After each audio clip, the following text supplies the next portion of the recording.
20 doctors can't save a billionaire, then the poor girl spots what they missed. The entire hospital wing was locked down. Nurses rushed through corridors, doctors shouted orders, and monitors beeped frantically. In the middle of it all, lay Richard Hall, one of the wealthiest men in America, unconscious and pale, his chest rising unevenly as though each breath was fighting for its life. For days, 20 of the nation's best doctors had tried everything. Specialists had flown in from across the world. They tested his heart, his lungs, his blood, every machine hummed and blinked, yet nothing explained why the billionaire refused to wake. His family, anxious and tired, sat helpless outside the glass wall, watching his life slip away despite all the science money could buy. On the far edge of that same corridor, unnoticed by most, a young girl leaned against the wall, her small backpack pressed to her chest. Her name was Clara, a 21-year-old nursing student who could barely afford her tuition. She wasn't supposed to be here, not really. She had only come to volunteer a few hours, helping with paperwork and guiding visitors. But something about the chaos drew her closer. She peeked through the glass, her eyes wide, not with fear, but with curiosity, with an almost childlike determination to understand. "Step back, miss. This isn't a place for students," a stern doctor muttered as he rushed past.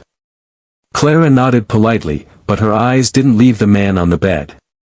Something about him, about his stillness, unsettled her. She couldn't explain it, but instinct told her there was more here than anyone had noticed.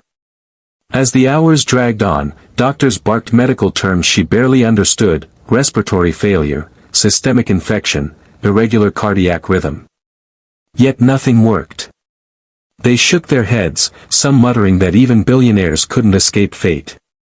Clara's heart ached. She thought of her father, who had once collapsed after working double shifts at the factory.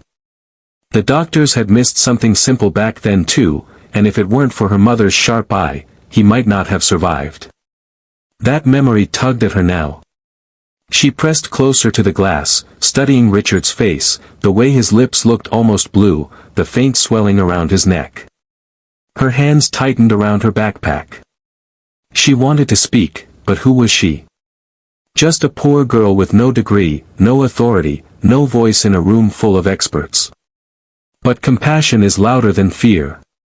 When the lead doctor finally stormed out, shaking his head in frustration, Clara took her chance. "Excuse me, sir," she said timidly. "May I say something?" The man barely looked at her. "Not now. This is critical." "I know," Clara said, her voice firmer this time. "But I think you're missing something." That caught him off guard. The other doctors turned, irritation flashing in their eyes. "And what would you know?" one sneered. Clara swallowed hard, her palms sweaty, but she didn't back down. "His breathing, it isn't just weak. It's strained, like something's blocking his airway." She stepped closer, pointing through the glass. "Look at his throat. It's swollen, isn't it? My father once had an allergic reaction that looked just like this. His lungs were fine, his heart was fine, but his throat was closing. He couldn't breathe." For a moment, silence hung in the air. The doctors exchanged skeptical glances. Allergic reaction? Impossible. They had checked everything. But then, almost reluctantly, one leaned closer to the glass. His eyes narrowed.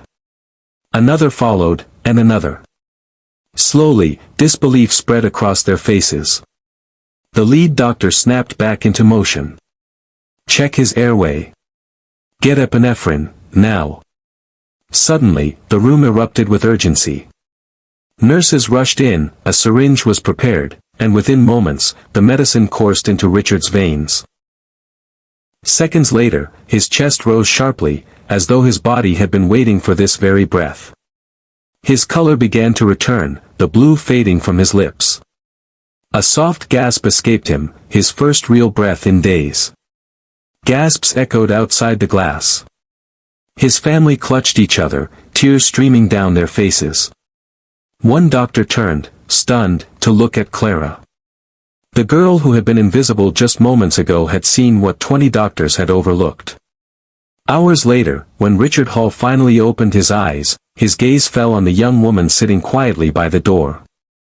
She didn't want recognition, didn't crave thanks, she only stayed because her heart told her to. But Richard insisted on knowing her name. "Clara," she said softly, clutching her worn backpack.